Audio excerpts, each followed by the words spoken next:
안녕하세요. 디지털 세상에서 안전하기 한타시. 이번 시간에는 보이지 않는 폭력, 사이버 폭력에 대해 학습하겠습니다. 전체 10차시 중 세 번째 시간입니다. 학습 목표는 다음과 같습니다. 첫째, 사이버 폭력의 개념과 문제점에 대하여 알 수 있습니다. 둘째, 사이버 폭력의 유형을 알고 사이버 폭력에 대처하기 위한 방법을 탐색할 수 있습니다. 대학생 A씨는 온라인 게임을 하던 중 같은 팀 B씨가 A씨 자신에게 실력이 없다며 채팅을 통해 지속적인 비속어를 쏟아냈습니다. 이에 그치지 않고 B씨는 자신들의 동료를 모아 카카오톡 단톡방을 만들고 A씨를 초대했습니다. B씨 무리는 단톡방에서 A씨에게 성희롱과 욕설을 퍼부었고 A씨 부모님에 대한 욕도 쏟아냈습니다. 이와 같은 사이버 폭력의 유형은 무엇이 있으며 예방과 대처 방법은 어떻게 해야 할까요? 이번 시간의 핵심 키워드는 사이버 폭력, 사이버 갈취, 사이버 명예훼손, 사이버 스토킹, 사이버 언어 폭력, 사이버 따돌림 등이 있습니다. 사이버 폭력을 예방하기 위해 내가 주변에서 실천할 수 있는 방법은 어떤 것들이 있을까요? 이번 시간에 사이버 폭력에 대해 학습하며 대처 방안을 생각해 봅시다. 먼저 사이버 폭력의 개념에 대해 알아보겠습니다. 사이버 폭력은 사이버 불링이라고도 부릅니다. 말 그대로 사이버 공간에서 약자를 괴롭힌다는 의미입니다. 예를 들면 메일이나 메신저, SNS, 인터넷 등 사이버 공간에서 상대방을 험담하거나 특정한 사람을 업신여기거나 이미지, 동영상을 올리거나 다른 사람의 신상 정보를 함부로 퍼뜨리는 행위 등이 모두 포함됩니다. 여기 나와 있는 이미지를 보면 키보드 모양의 그림에 어떤 문자를 입력하면서 아래에 있는 사람이 공격받고 있는 것을 볼 수 있습니다. 방송통신위원회가 2020년도 10월 6일부터 11월 13일까지 학생, 일반 성인, 교사, 학부모 등 총 7,458명을 대상으로 실시한 사이버 폭력 실태조사 보고서 발표를 하였습니다. 10명 중 3명 이상이 사이버 폭력을 가해 또는 피해를 경험한 적이 있다고 답했습니다.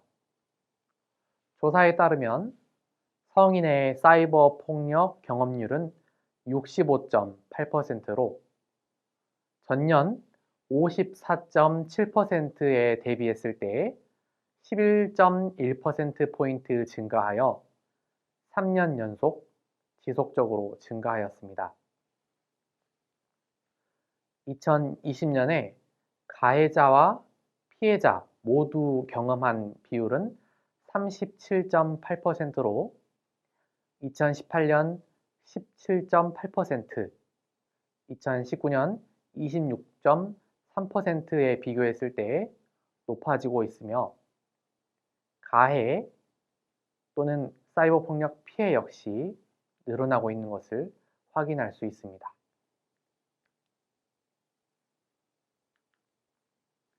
학생과 성인 모두 언어 폭력을 가장 높게 경험했지만 성인은 명예훼손, 스토킹, 신상 정보 유출 등 광범위하고 심각한 유형의 사이버 폭력을 전반적으로 다수 경험하는 것으로 조사되었습니다.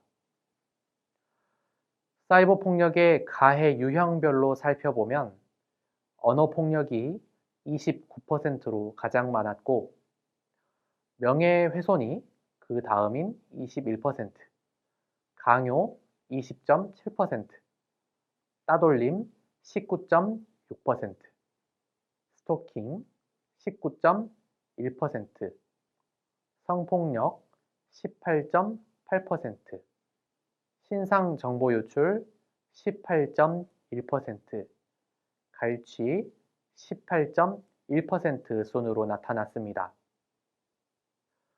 전년 대비 모든 세부 유형에서 가해 경험률이 상승했으며 특히 언어폭력이 9.1%포인트가 상승하며 가장 큰 폭으로 상승했습니다.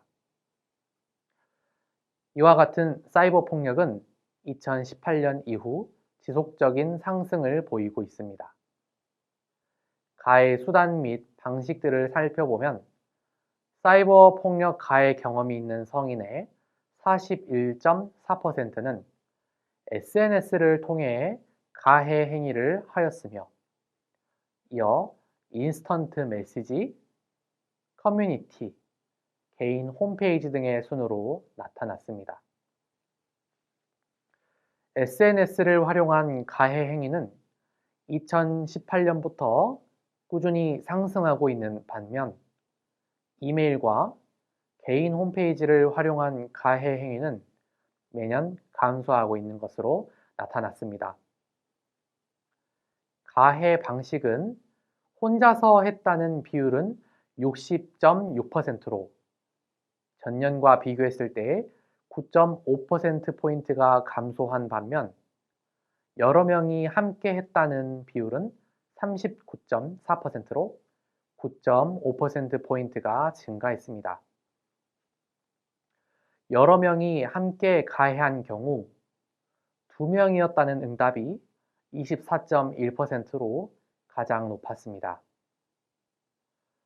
사이버 폭력 가해 행동의 이유로는 상대방이 먼저 그런 행동을 해서 보복하기 위해라는 응답이 30.8%로 나타났고 이어 내 의견과 달라서 상대방이 틀린 말을 해서가 26.7%, 상대방이 싫어서, 상대방에게 화가 나서라는 응답이 25.6%, 주변에서 함께하는 친구들과 어울리기 위해라는 비율도 16.1%로 나타났습니다. 특별한 이유가 없다는 응답도 있었는데요. 14.3%의 비율이 있었습니다. 사이버 폭력의 가해 대상으로는 친구와 선후배가 40.8%인 것으로 나타났습니다. 2018년에는 36.2%, 2019년에는 42.6%, 2020년에는 40.8%이며 내가 평소에 알고 있던 사람이 28.7%에서 30.4%로 증가했습니다. 전혀 누구인지 모르는 사람도 28.7%로 높게 나타났습니다. 이번에는 사이버 폭력의 유형에 대해 알아보겠습니다. 사이버 언어 폭력이란 사이버 공간에서 채팅이나 게시판, 댓글, 쪽지 등으로 욕설, 거친 언어, 인격 모독, 경멸적 표현, 놀림, 협박 등을 하는 것을 말합니다.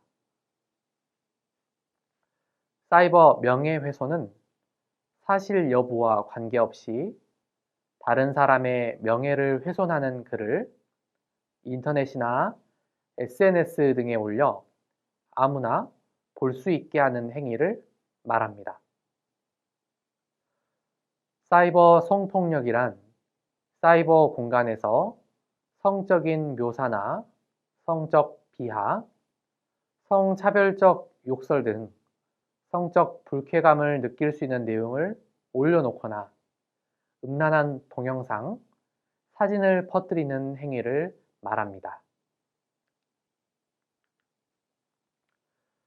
사이버 스토킹이란 사이버 공간에서 상대방이 원하지 않음에도 공포감이나 불안감을 유발하는 글, 사진, 영상 등을 반복적으로 보내고 SNS 등에 댓글로 흔적을 남기는 행위를 말합니다.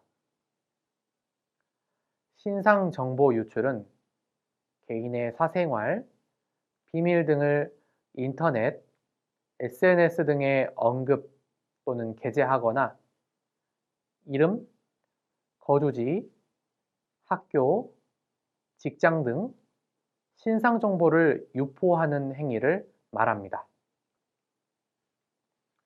사이버 따돌림이란 인터넷 대화방이나 스마트폰, 인스턴트 메시지 등에서 상대방을 따돌리는 행위를 말합니다. 사이버 갈취란 온라인 상에서 사이버 머니, 스마트폰 데이터, 게임 아이템 등을 강제로 뺏는 행위를 말합니다. 사이버 강요란 인터넷에서 다른 사람에게 그 사람이 원치 않는 말이나 행동을 강요하거나 심부름을 시키는 행위를 말합니다. 이제 사이버 폭력 피해 사례에 대해 알아보겠습니다. 사이버 언어폭력, 사이버 따돌림, 사이버 갈취 사례입니다. 떼카, 카톡 감옥, 와이파이 셔틀, 게임 대리인 강요, 기프티콘 갈취 등을 들어보신 적 있으신가요?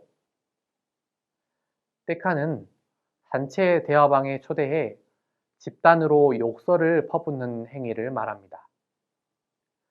이를 피해 대화방에서 나가더라도 끊임없이 초대해 괴롭히는 카톡 감옥에 갇히게 됩니다. 강제로 데이터 무제한 요금제에 가입시킨 뒤 스마트폰의 테더링 기능을 통해 와이파이 상납을 요구하기도 합니다. 갈수록 교묘해지는 사이버 학교 폭력 유형들입니다. 사이버 학교 폭력은 시 공간의 제약 없이 24시간 이루어질 수 있고 영상, 사진 등이 복제 확산하면서 피해가 지속될 수 있어 신체 폭력 못지않은 상흔을 남길 수 있습니다. 교육 당국이나 가정에서 이런 폭력을 빨리 알아채기 어려운 것도 문제입니다.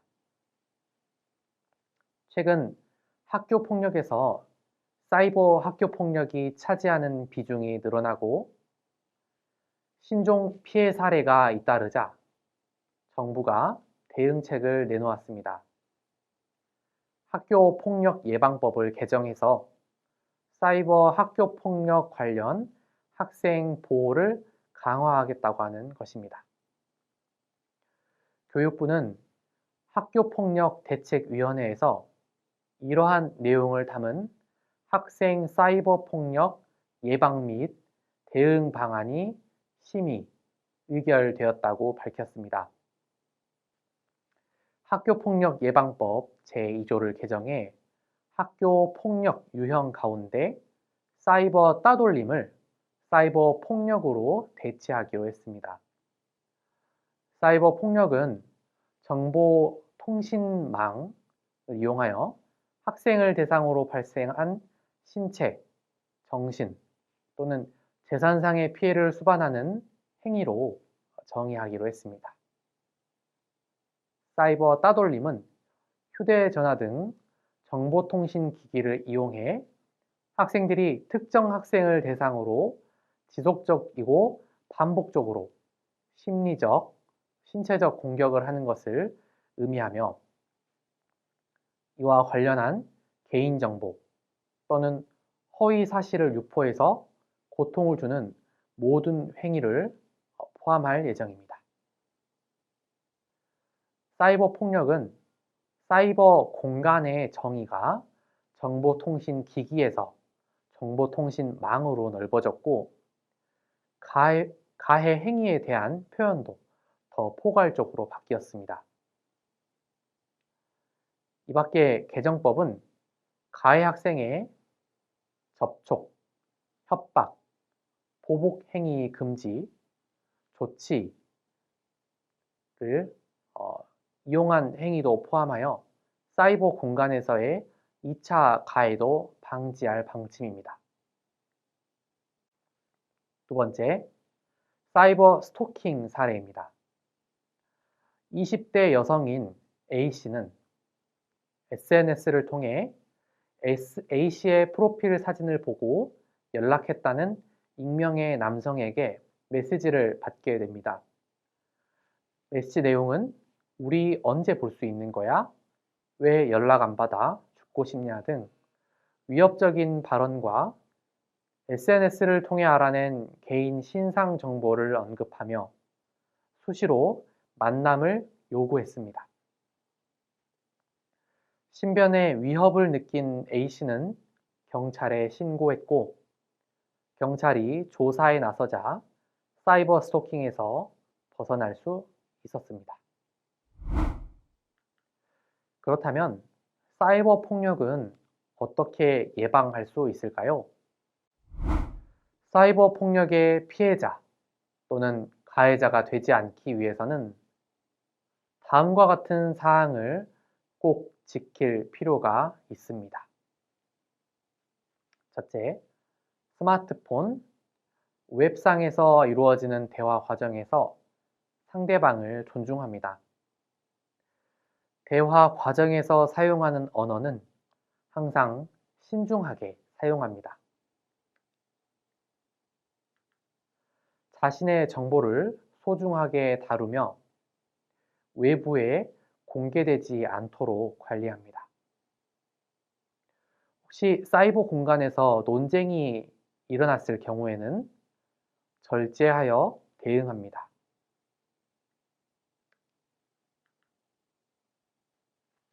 방송통신위원회는 내년 예산으로 전년 대비 54억 원을 증액한 총 2,526억 원을 편성했습니다. 방송통신위원회는 인터넷 활용이 확대될수록 심각해지는 불법 정보, 음란물 유통, 사이버 폭력, 스마트폰 과의존 등 인터넷 역기능에 대응하고 건전한 인터넷 이용 환경을 조성하기 위한 사업 예산도 많이 조성했습니다. 유아부터 성인까지 전 국민의 맞춤형 인터넷 윤리, 사이버 폭력 예방 교육을 위한 예산을 10억 원 증액했고 안전한 이용 환경 조성을 위한 인프라 구성, 정보사업자 실태 점검, 청소년 보호조치 이행 점검 등을 위한 예산도 늘렸습니다. 안전한 인터넷 이용 환경 개선은 100억 원 증가한 24억 3천만 원으로 확정되었습니다. 주요 기업들도 사이버 폭력을 예방하기 위해 노력하고 있습니다. 글로벌 인터넷 서비스 기업인 구글은 사이버 폭력이 증가하는 이러한 환경에 대응하기 위해 각 국가별 청소년 보호 규정을 준수하여 아동과 청소년 보호를 위한 정책 업데이트를 발표했습니다. 이미 구글은 기본적으로 만 14세 이하 아동이 부모의 동의 없이 계정을 생성할 수 없도록 하고 있으며 세이프 서치 같은 기능을 통해 미성년자에게 유해 콘텐츠가 노출되지 않도록 조치하고 있습니다. 특히 구글의 주요 서비스는 청소년이 관심사에 대한 정보를 얻는 것은 물론 친구와 온라인으로 연결되는데도 큰 도움을 줄 수 있는 만큼 이러한 경험을 더 안전하게 만들 수 있도록 만 17세 미만 청소년을 위해 여러 서비스에 대한 정책 변경을 실시합니다. 유튜브는 만 13세에서 17세 이하 사용자가 동영상을 업로드할 경우 기본 설정을 비공개로 합니다. 유튜브는 동영상 공개 설정을 공개, 비공개, 일부 동의 등으로 구분하고 있으며 비공개나 일부 공개의 경우 검색어로는 해당 영상을 찾을 수가 없습니다. 청소년은 자신의 모습이나 개인정보가 나온 동영상을 실수로 업로드하는 일을 줄일 수 있으며 이로 인해 발생할 수 있는 정보 누출이나 부적절한 접근 등을 예방할 수 있습니다. 이와 함께 구글은 디지털 웰빙 기능을 더 눈에 띄기 쉽게 강조할 계획입니다. 디지털 웰빙은 시청 시간, 휴식 알림, 취침 시간 알림 등 유튜브 과몰입을 예방하기 위한 알림 기능입니다. 상용 콘텐츠에 대한 예방 교육 등을 통해 상업적인 콘텐츠에서 유튜브 키즈 등 아동용 서비스에 제재를 가할 예정입니다. 사이버 폭력의 대처 방안은 무엇이 있을까요? 첫째, 사이버 폭력을 처음 피해 받았을 때에는 우선 무시하는 것이 좋습니다. 반복하면 확실하게 거부 의사를 밝힙니다. 둘째, 반복이 심화되면 캡처, 사진, 녹음 등 증거물을 확보합니다. 셋째, 대응하지 말고 그 자리에서 벗어나도록 합니다. 넷째, 대응하기 어려울 경우에는 주변 사람들에게 피해 사실을 알립니다. 다섯째, 필요할 경우 경찰서 및 사이버 수사대에 신고합니다. 여섯째, 신체적, 정신적인 안정을 확보합니다. 이번 시간에 학습한 내용을 정리해 보겠습니다. 사이버 폭력은 사이버 불링이라고도 부르며 사이버 공간에서 약자를 괴롭힌다는 의미입니다. 성인의 사이버 폭력 경험률은 지속적으로 증가하고 있습니다. 학생, 성인 모두 언어 폭력을 가장 높게 경험했으며 성인은 다양한 유형의 사이버 폭력을 경험한 것으로 나타났습니다. 사이버 폭력의 유형으로는 사이버 언어 폭력, 사이버 명예훼손, 사이버 성폭력, 사이버 스토킹, 신상 정보 유출, 사이버 따돌림, 사이버 갈취, 사이버 강요 등이 있습니다. 사이버 폭력을 예방하는 방법으로는 상대방을 존중하고 언어를 항상 신중하게 사용하며 내 정보를 소중하게 다루고 논쟁할 때에는 절제하여 대응합니다. 사이버 폭력 대처 방법으로는 처음에는 무시하고 반복하면 확실하게 거부하며 반복이 심화되면 캡처, 사진, 녹음 등 증거물을 확보합니다. 대응하지 말고 그 자리에서 벗어나며 심할 경우 주변 사람들에게 알립니다. 필요할 시 경찰서 또는 사이버 수사대에 신고합니다. 마지막으로 신체적, 정서적 안정을 확보합니다. 이상으로 디지털 세상에서 안전하기 3차 시 사이버 폭력에 대한 학습을 마치겠습니다. 감사합니다.